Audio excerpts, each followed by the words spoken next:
Yasas. Welcome to Greek Like Me, the podcast about all things Greek. I'm your host, Pamela Diodes-Wood. Email us at stealthgreek@gmail.com to share comments, questions, and stories about Greeks, Greekness, or your own ethnic background. Hope your summer's going well. We disappeared off the face of the earth. Major work on the house. Decluttering on a massive scale. Clearing out the repositories of misfit belongings in the cellar and the attic, where Greek Like Me Studios become the sorting place for the rest of my mother's things. May her memory be eternal. Doing repairs, painting, papering, you know how it is. Meanwhile, I've been setting up at the dining room table, the couch, the bed, the front yard, the backyard. By fall, we'll be ready to settle into our new and improved workspace. I'm actually recording now in the studio, which sounds probably pretty echoey because there's nothing in here but filing cabinets, a chair, and my desk. Many of our friends return to Greece for the summer, and I can't wait to hear their travel adventures. We're planning an episode on Thessaloniki now that Douglas John is back. If you have Greek travel adventures you'd like to share, or if your family is from Greece or Thessaloniki or anywhere, and you have stories, please email or message us. We're going to start sharing them on upcoming episodes. I'm excited about today's subject because I was raised on sarcasm and scathing criticism. It's Mómos, who put many a Greek god, royal, politician, or elitist in their place. He's the Greek god of mockery, blame, scathing criticism, and satire. Last February, we dropped an episode on Patras Carnival, where Mómos is still celebrated. And I mentioned Ma used to call her pedia, her children, Momo, when she was displeased. Here I am, my arms full of shopping, and you stare like a Momo? And I shared that according to BibleStudyTools.com, in New Testament Greek lexicon, Momo means blemish, blot, disgrace. Exactly what Mom was aiming for. But that definition came later. In ancient times, Mómos was the resident Joan Rivers of Mount Olympus, putting in his merciless 2 cents on everything that went down in the heavens or on earth. He was the son of Nich, goddess of the night. She was the daughter of chaos. He had no father. Nich birthed Mómos and his twin sister, the goddess of misery and anxiety, spontaneously in her palace, hidden deep inside the underworld, along with scores of other siblings, some pleasant, some not so much, like the Fates and the daughters of cruel death. That sounds like a Halloween episode. 8th century BCE poet Hesiod, Orsisiodos, wrote in the Theogony, his history of the gods, that Nich had not been loved by any god and bore mocking Mómos. That's adding insult to injury. Like his brothers and sisters, Mómos was a minor god, a daemon, a supernatural entity who interfered with or imposed their whims on human events or human perceptions. They were the personification of emotions, characteristics, even biological processes, like Hypnos, the god of sleep, another sibling of Mómos. There are hundreds, maybe thousands of minor gods and goddesses in Greek mythology, something that infuriated Mómos. Some of these minor gods were doing their own thing, like he was. Others worked in tandem with or as minions of a greater god. Strength, force, envy, and victory dwell always with Zeus, according to Hesiodos. Minor gods didn't command the same respect as the big league gods, the 12, Zeus, Poseidon, Hades, Hera, Athena, Hermes, Apollo, Artemis, Aphrodite, Ares, Hephaestus, Demeter. Not even the same respect as the second-string gods like Dionysos, Hestia, Eros, Ilios. Being a member of Club Mount Olympus didn't bestow instant camaraderie among the gods or create a united front. Mómos wasn't particularly popular in the heavens. He made the other gods uncomfortable. He did his best to embarrass and humiliate them, frequently succeeding. Pretty daring for a minor god. I dove into ancient texts to learn about this mischievous, malicious god, and I had a great time. Among the ancients who've added to our understanding of Momos are Hesiodos, 1st century AD Syrian-born Greek satirist Lucian, or, correctly pronounced, Lukianos, 7th century BCE storyteller Aesop of Aesop's Fables, and 3rd century BCE librarian, scholar, and poet Callimachos. Momos has been called mean-spirited by modern translators of the ancient texts. An American translator of an 1898 edition of Greek myths calls him the evil spirit of blame and mockery. But ancient Greeks, particularly writers, didn't see him as evil. Instead, he was a vessel for social criticism and rebellion against authority. To playwrights throughout the centuries, he was the perfect foil, especially in comedies or political satire. In addition to being the god of mockery and blame, Momos was the god of writers and poets. Think playwright Aristophanes, satirist Lukianos, but also Shakespeare, and writers like Chaucer, Voltaire, Mark Twain, Terry Pratchett, Christopher Moore. Comedian George Carlin was definitely descended from Momos. Ancient Greek writers had a field day using Momos as their mouthpiece. The gods of Olympus were favorite targets as they often stood in for Greek society, including Zeus, intimidating, fear-provoking, mighty king of the gods, who reached the throne of Olympus by overthrowing his tyrannical father, Kronos, and the other Titans. Kronos, you may remember, had long committed infanticide, swallowing his children whole as they were born to make sure none would usurp his power. Their mother, Rhea, switched out baby Zeus for a rock at his birth and hid him until he reached maturity. He returned to Olympus in disguise and slipped his daddy an emetic, forcing him to vomit up Zeus's now fully formed, very ticked-off god siblings. The Gen X of Olympus rebelled against the old guard, starting an epic 10-year battle, ending in the defeat of the Titans. Kronos was condemned to Tartaros, a prison of torment and torture at the bottom of the world, to prevent him from overthrowing Olympus and regaining supremacy. And what does this have to do with Momos? In his collection of writings called Epigrams, Callimachos crystallizes the blistering scorn Momos has for the gods. The poet describes Momos rambling about the heavens one day, so hard fought for and won by the big-shot gods against their hated tyrant father. And he graffitied Mount Olympus. Chalked the walls, walkways, everywhere, writing, "Kronos is wise." And what is the proof of immortality? Blasphemy in ancient times. Momos was apparently also the god of daring, smart-ass pranks. There are so many stories of this curmudgeonly god. We all grew up with Aesop's Fables, handed down through generations from an ancient Greek storyteller. Momos is mentioned a few times. In one tale, 3 of the gods, Hephaestus, Poseidon, Athena, are in competition against each other, an inventiveness competition. They wanted to prove who is the most original thinker, the greatest inventor of novel things. Momos is selected to judge their magnificent creations and crown the winner. Momos, who is so biting in his sarcasm, so withering in his criticism, somehow he always appears in myths and ancient literature as judge or referee on Mount Olympus, proving the gods were gluttons for punishment. Hephaestus presents his creation first, man. Of course, in Greek mythology, Prometheus was the guilty party that created man, which makes me think this story might be talking about the famous metal man constructed by Hephaestus, which will be the subject of another episode. Fascinating. Either way, this marvelous creation is presented before Momos, a living being in the image of the gods. Momos looks it over and snarks, Hephaestus should have put a door in man's chest that folks could open to see into his heart so they'd know what he was up to, so they could take precautions against intended mischief. How deflating.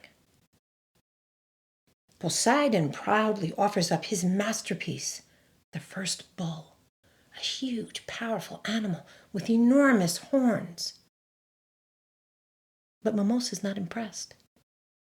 What's the point, the lesser god mocks, if the beast has no eyes in his horns to better see who or what they would gore? Athena's novelty is the first house, the dwelling place for mankind. Safety from danger and the elements, where humans could learn and perfect cooking, weaving, and sewing. Besides being the goddess of war and wisdom, Athena was the goddess of household crafts. Does Momos admire what was no doubt an architectural triumph? Does he admire the artistry, the practicality, the opportunity that this gives for mankind to evolve? No. He tells her she screwed up. There are no wheels on the house. If he doesn't like his neighbors, how's the homeowner supposed to pick up and move? Translation, you gods are lame. There is no winner. The question is, why did they even ask him what he thought? Why did they listen to his insults? The only hint is the repeated reference to Momos' ability to find the worst in people, things, gods. And if he can't find fault, then the object of his lack of criticism must be perfect. Even the gods are trying to impress their severest critic. Mount Olympus got talent, with Judge Simon Momos ready to hit that buzzer. The text I used for the inventiveness competition was 350 Aesop's Fables literally translated from the Greek, published in 1884 by an American who called the three gods involved Jupiter, Neptune, and Minerva. So not literally translated, but translated into the later Roman names for the gods, except throwing Zeus in there in place of Hephaestus. And I bring this up because I'm tired of scholars claiming to be experts on Greek mythology without using the Greek names. Momus, not Momos. If they're translating from the Greek, it's right there in front of them. And that is one of my biggest peeves with Westerners. Steal our artifacts, mispronounce our ancient language, then go and teach it that way in universities, and don't even bother to call gods by their proper names. Some modern scholars are trying to do better, but look at the mess they were handed. Okay, we continue now. Callimachos tells us a tale of the goddess of love, also recounted in one of Aesop's fables. The beautiful, bewitching goddess of love, beauty, passion, Aphrodite, strolls past Momos, I'm guessing sensuously, daring the lesser god to judge her. She knows she is sheer perfection in face and form, her presentation flawless, her nails, her hair, toga, likely reflecting the latest fashions. Imagine Aphrodite, desired by all who see her, man, God, everything in between. She's undeniably his greatest challenge. Momos is nearly apoplectic, trying desperately to find something wrong with her. Finally, he passes judgment. Her sandals are squeaky. Hard to believe she didn't turn him into something unnatural. MythologySource.com calls Momos one of the most dangerous gods, which can be seen in his constant undermining of the social elite and the power he afforded ancient writers to critique and challenge the leaders of their time, using Momos as a kind of mask. Everyone knew the character of Momos. How else could he be portrayed except as an ever-complaining, dissatisfied critic? Any writer could get his point across with the god of mockery as their buffer. And there may have been another sinister side to the god, which is not at all surprising. According to GreekGodsAndGoddesses.net, Momos' ability to instill in men feelings of failure. I didn't find a direct reference to this in my research, but as we'll see in the satires of Lukianos, he seems to instill feelings of failure in gods. Constant mockery will do that to people and gods. Momos is a troublemaker on a grand scale. Besides pranks and playing judge and chief critic of the Olympians, he is credited with being the instigator of the Trojan War. Momos reportedly hated mankind. Personally, I think he hated everything and everybody equally. But this started me down a rabbit hole. I needed to know where this came from. A Cypriot poet named Stasinos, repeatedly referred to as Stasinos, has been credited with a lost work called the Kypria, believed to be a precursor to the Iliad and the Odyssey, covering the time period before Homer's epics. So, the Kypria would be the first in a trilogy of epics involving the lead up to the Trojan War, followed by Homer's Iliad, which describes the events of the Trojan War, and then the Odyssey, the tale of the aftermath of the war. All that's left of the Kypria are fragments and the scholion, the commentary and annotations of other ancient writers and scholars, those who read the original work and had something to say about it. This includes giants of classical literature like Hesiodos, Aristoteles, Euripides.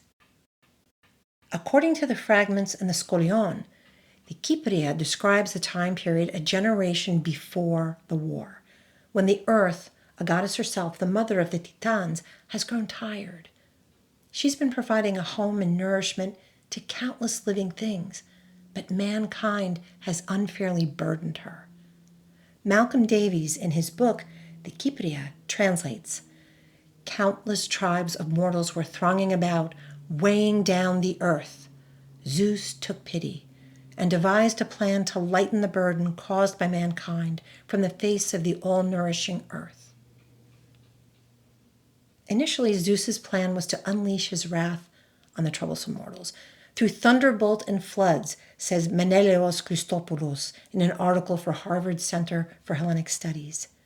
This article and Davies' book are cited on our sources page if you want to read more about this lost ancient work. I could have been reading for hours, for days.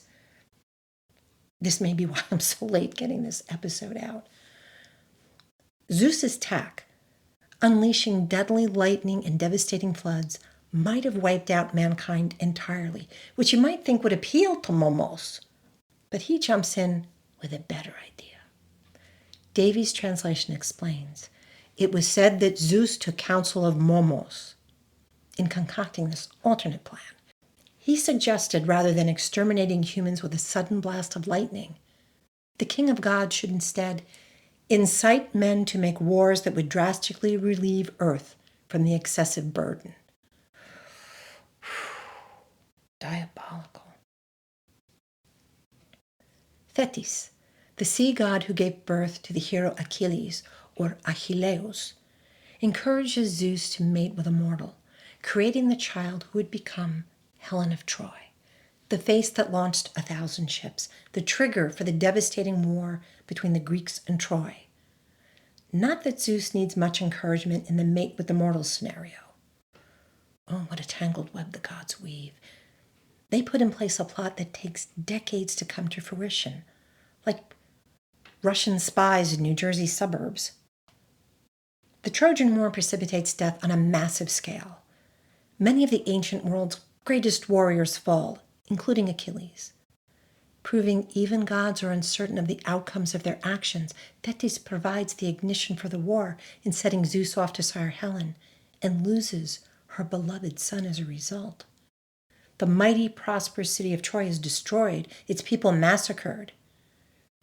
Many Greek warriors died, relieving Earth of a number of troublesome mortals, reducing the population by their own hands, thanks to Momos' clever, sadistic plan.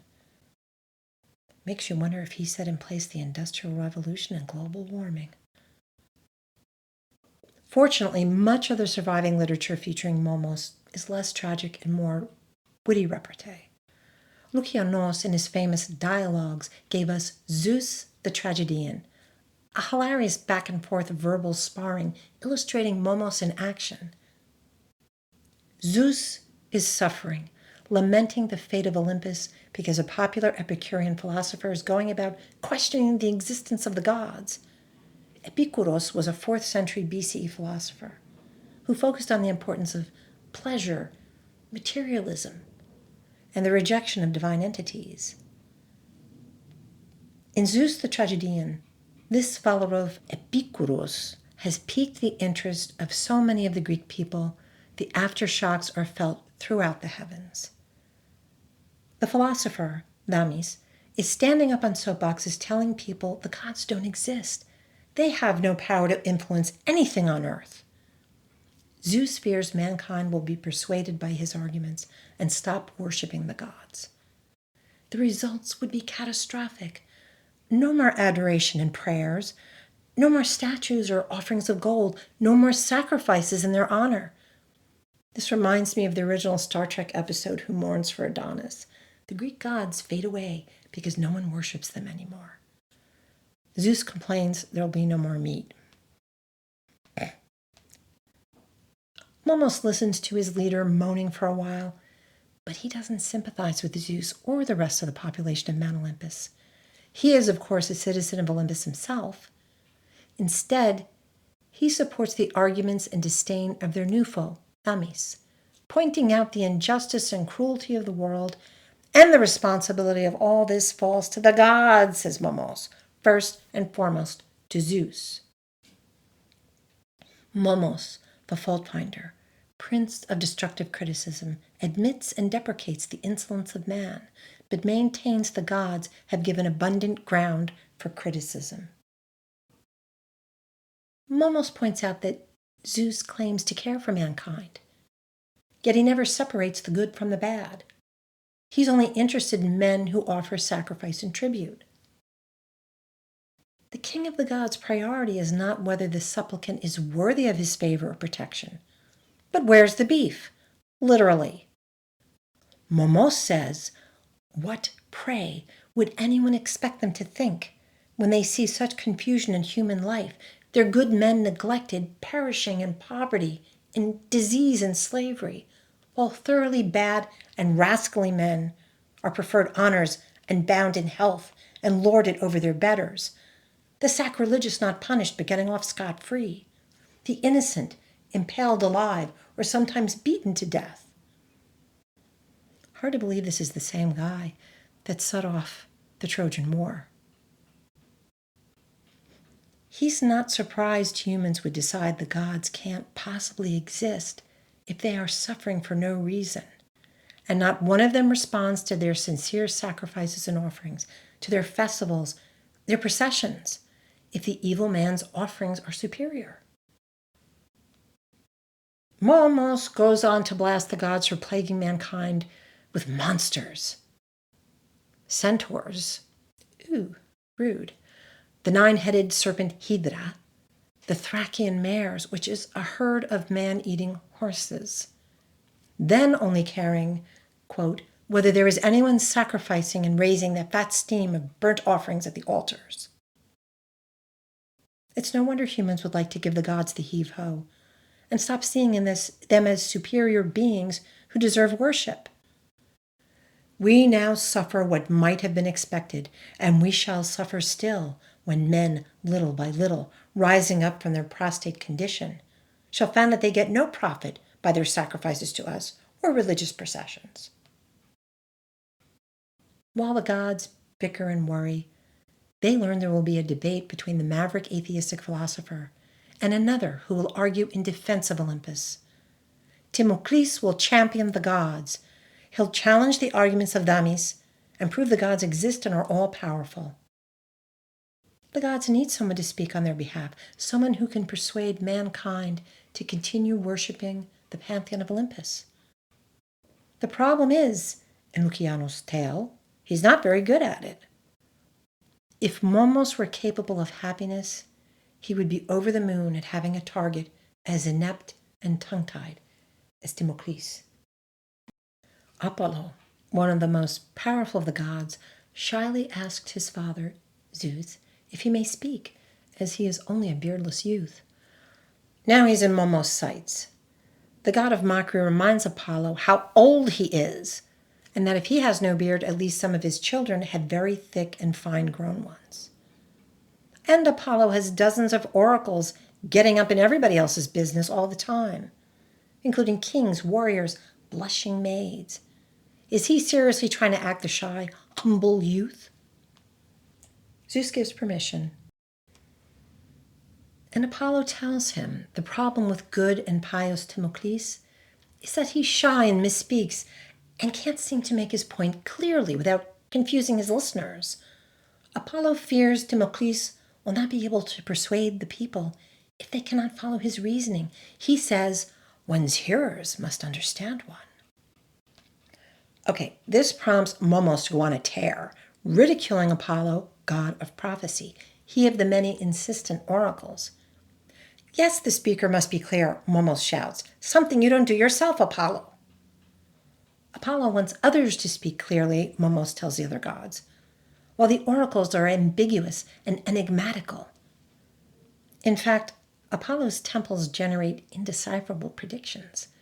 His prophecies are so obscure and nonsensical, they create nothing but mischief.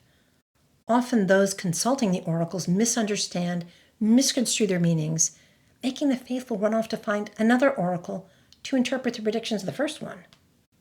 How many of the ancient myths contain prophecies that cause kings to abandon babies or kill their relatives, banish their faithful servants, only to bring about the very result they are most afraid of because they misunderstood the oracles? It's a staple in Greek mythology, and Lukianos' ridicule for the character Mómos is relentless and savage. Apollo's oracles were consulted throughout the ancient Greek world as kings and warriors and peasants and businessmen and everybody tried to determine what was in store for them. It was a terrifying world of constant warfare, natural disasters, wild animals, disease. Mankind can't help but doubt, Mómos mocks. Quote, when they hear the oracles pronounce that a certain man, by crossing the Halys River, will destroy a mighty kingdom, but don't explain, however, whether it is his own or that of his enemies he will destroy. He goads Apollo to prophesy the outcome of the philosophers' debate, but Apollo wavers, complaining he doesn't have a tripod or incense handy. Mómos points out he's a god.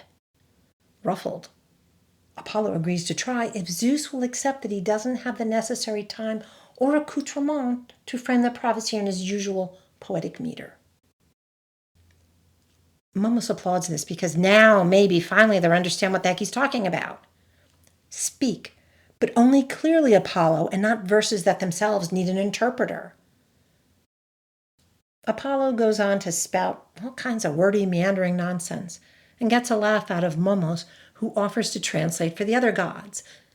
The divine oracle says thus explicitly that this prophet is a quack and we a set of packasses for putting faith in him. Earlier I called Mómos the Joan Rivers of the gods, but as I read about him in the dialogues and the epigrams, I decided he's more like Groucho Marx, stinging in his insults, but using wit and humor to verbally box with his more powerful, more respected, and less clever superiors. When Damis, the anti-gods philosopher, finishes making all of the points that Mómos predicted, the god of mockery stands up and calls out, "Oh, the handsome lute player," Apollo, and tells him, "Go down at once and make your defense in reply to these charges," which is about as effective as throwing the matronly Margaret Dumont at the enemy. Check out Duck Soup. I think it's streaming on Prime Video. I saw it recently. I swear Groucho is channeling Mómos. In another of the dialogues titled The Conference of the Gods, Lukianos sets Mómos targeting the powerful gods once again and makes quite a few personal political points in the process. Mómos' complaint is that Mount Olympus is crowded with too many gods, a rabble which has been introduced into heaven, not only mere mortals, but barbarians, apes, and other beasts. He wants the council of the gods to do something about it. After all, it is their fault. Part of the problem is the ever-increasing number of demigods. Half god, half mortal. Heracles, for one, a son of Zeus and a mortal woman, whose speeches in this dialogue make him sound like all of his muscles between his ears. And Dionysos, the naughty blue guy starring in the 2024 Olympics opening ceremony that got everybody excited because they thought a chubby blue guy with grapes in his hair was Jesus. He's the Greek god of wine, fertility, pleasure, and party time. Anything inappropriate in that tableau would have been right up his alley. He was the son of Zeus and the mortal daughter of a king. There's a pattern here. Mómos complains Dionysos, who is half man, not even Greek on his mother's side, ever since he was voted worthy of immortality, is only half in his senses, reeking with the fumes of unmixed wine from early morning. Only drunks did that.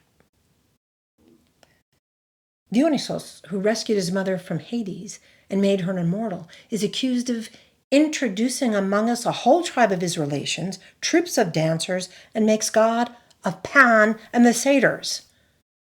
Mómos finds the latter especially offensive because they have tails. Some of them are actually goat herds. After reminding Zeus that among the mortals there are persistent rumors that he's not king of the gods but a changeling, Mómos announces that the council of the gods is being overrun with bastards you yourself supplied, Zeus. Heracles and Dionysos being exhibits A and B. Mómos scolds the king of Olympus for constantly going down to earth in one shape or another, running rampant, seducing or raping mortal women, disguising himself as a mortal or a tree or an animal to effect his bad behavior. In the Greek myths, Zeus transforms himself into a swan when he ravishes Leda, a beautiful white bull to snatch away Europa. Unable to reach Danae, who is locked in a chamber to keep him away, he turns himself into a shower of gold coins to get in. He's turned himself into an ant, a cuckoo, a shepherd, and the absent husbands of desirable housewives in order to get some. Mómos scolds him not only because Olympus is packed with his illegitimate children, but because the rest of the divine population fears for his safety. We actually fear that someone may get hold of you and sacrifice you when you are a bull, or a goldsmith might work you up when you are gold. You might become a necklace, or a bracelet, or an earring. This is all pretty funny, but I think Mómos is at his best when he complains about the dieux nouveaux, the new gods, like the nouveau riche, that are crowding into Mount Olympus. It's the established upper class whining about the trashy social climbers. It seems anyone can become a god these days. Mortal men like heroic warriors or elite athletes are deified on a regular basis. Mómos can't stand the statues of these athletes draped with flowers, as the common folk claim they are healed of all manner of diseases. I wonder, was Lucianos thinking about the deification of every Roman emperor? Then there's the deification of every single aspect of nature. Worst in Mómos, and so in Lucianos' opinion, are the foreign gods from other countries like Egypt and Persia being introduced into Greece, gaining their own followings and temples. Mómos goes on a rant about one particular Egyptian god who regularly disturbs the peace on Mount Olympus. He says to Anubis, "You, with the dog face, the Egyptian wrapped up in linen, how do you put in a claim to be divine with your barking?" He grumbles that the foreign gods don't speak a word of Greek, so if someone drank to their health, they wouldn't even know it. Finally, Mómos presents a decree to the Council of the Gods, itemizing his charges, namely, the intrusion of spurious and barbarous interlopers trying to place themselves above the ancient and genuine deities, the overcrowding of heaven, the banqueting hall filled with a mob, a rabble, all sorts of tongues, the arrogance and presumptions of the dieux nouveaux. And he brings up the consequent alarming and extraordinary rise in the market prices of ambrosia and nectar.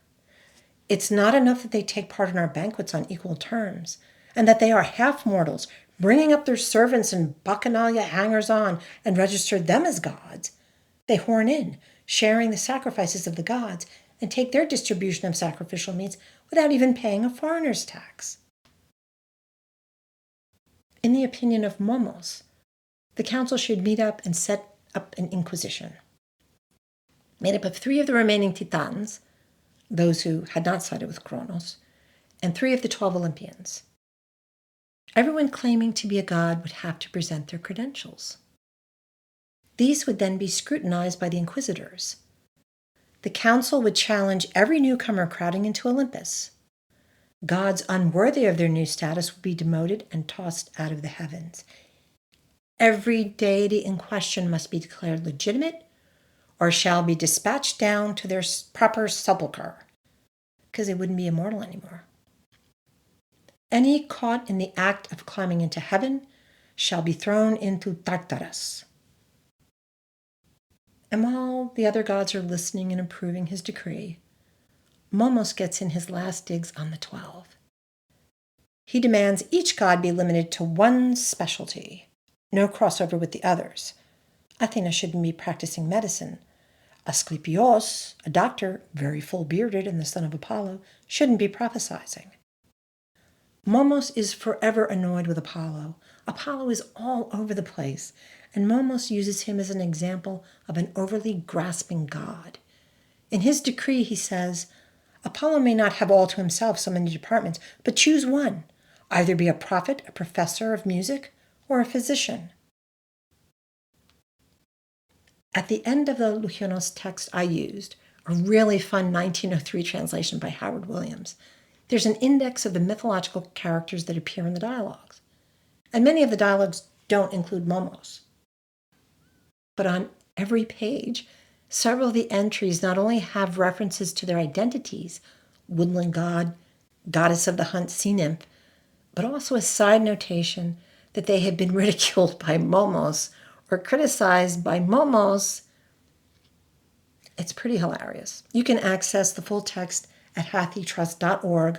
Follow the link from our sources page. MythologySource.com believes Momos in Lucianos' The Conference of the Gods is arguing that foreign gods invited into Olympus made the home of the gods less perfect and less divine, reflecting Lucianos' own jingoistic feelings regarding non-Greeks entering the upper echelons of society. Have things changed? I'm not sure. Momos was his voice, his weapon for pointed criticism of society. 5th century BCE playwright Sophocles wrote a play about Momos. Sophocles was the greatest Greek tragedian of the classical era. He wrote Oedipus Rex, Antigone, Electra, along with 120 other plays. He also wrote a tragic comedy called Momos that had a chorus of satyrs, those silly, drunken, sex-obsessed creatures that hung around with Dionysus, the ones with the tails. The play is lost, but so many other great writers referenced it, we know Sophocles believed the god of mockery rated his own play.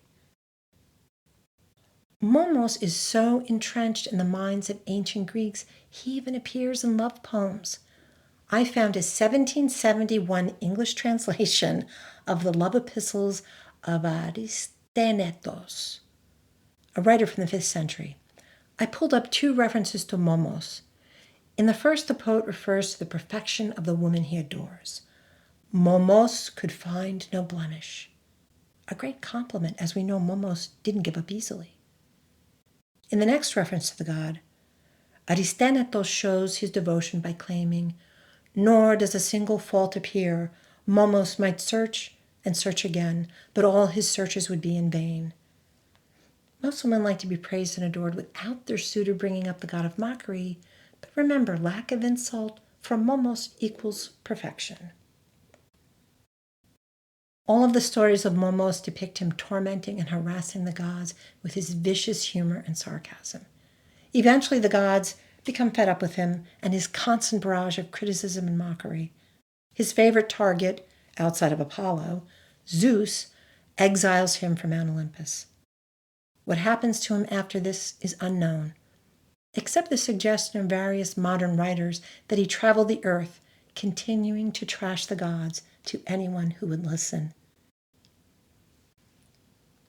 In his earliest physical incarnations, which are apparently quite late compared to depictions of the other gods, Momos is seen as a bearded man lifting a mask from his face, or occasionally as a youth removing a mask. Nowhere could I find what this meant. Why the mask? And what is the significance of exposing his face from under the mask? Maybe it's referring to the writers who hid behind him to rake their own leaders over the coals. Maybe it was illustrating his lack of charm and subterfuge. He would never falsely compliment the gods to win their favor. He removed the mask of courtesy. I couldn't discover the concrete answer for that portrayal of the god, but it was fun imagining what it might be. This portrait of him, however, morphed over the years. As time went on, the awareness of Mómos continued, even as the gods of Olympus fell from favor. He began to be seen as silly. Any representations of him from the early Middle Ages on were created to look like a king's jester, complete with fool's cap with bells and a fool's bauble. The fool's bauble is that grotesque puppet on a stick that jesters carried around. Miles Klee of MEL magazine writes, he was a jester who could speak bold truths to a king in the guise of foolishness, the critic hungry to pick apart weaknesses in doctrine. Christopher Moore's Fool Pocket comes to mind. Klee compares Mómos in his various incarnations to an internet troll, and I can see that. During the Renaissance, writers found him to be as valuable in expressing their displeasure with politics or society as the ancient ones did. 16th century humanist scholar Erasmus, one of the greatest thinkers of the Renaissance, believed Mómos was resented by the 12 on Olympus because they were unwilling or unable to accept criticism. But he continued to be the darling of society's critics. MythologySource.com says Renaissance writers viewed Mómos as a renegade, challenging established authority.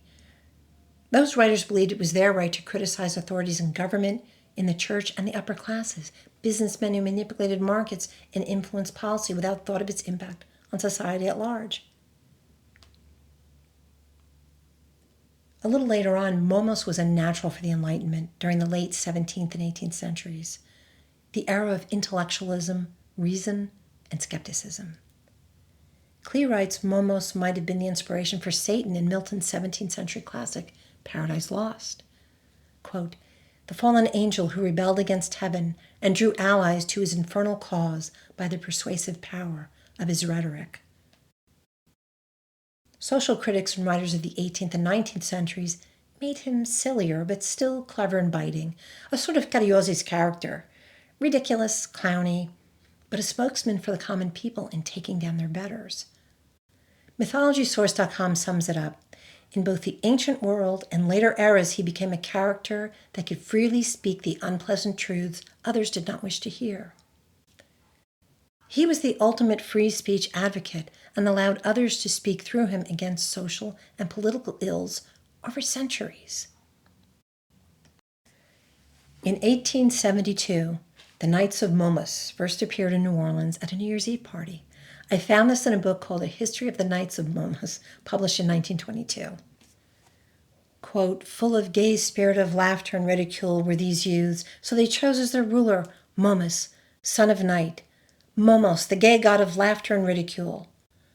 I would have described him as the snarky, malicious god of ridicule, but by 1872, he'd become a whole nother critter. The Knights of Mómos became the third oldest New Orleans Mardi Gras crew in 1874. I've read several recent articles about Mómos, including Klee's. It seems as if Mómos might be poised for a comeback in the wider world, and I'd be happy to see him taking potshots at world leaders and robber barons of industry. Take that, Elon Musk and Jeff Bezos. In Greece, of course, he's never been forgotten. He's remembered mostly as a carnival day at the Empatras, but an even more fitting honor, which he would no doubt find worthy of his name, is the National Satire Festival of Amateur Artists known as the Mómos from Patras. It's connected to the Patras Carnival. Amateur performers from all over Greece gather to compete and perform short satirical plays, which seems perfect. He probably finds everything written about him throughout the millennia to be ridiculous anyway, which I imagine suits him just fine. Thanks for listening. Greek Like Me is a Stealth Greek production. This episode was researched, written, and narrated by me, your host, Pamela Daodes Wood. Our producer, photographer, and post-production editor is Douglas John. Thank you, Eduardo Gil, for helping find a source to an elusive claim. Visit our website at stealthcreek.com for resources, photos, links, and more. Please rate, like, and subscribe. It helps us get noticed so we can keep making content about Greeks and Greek culture. Find Greek Like Me on Facebook and on Instagram at Greek_like_me. See you next time. Yassas.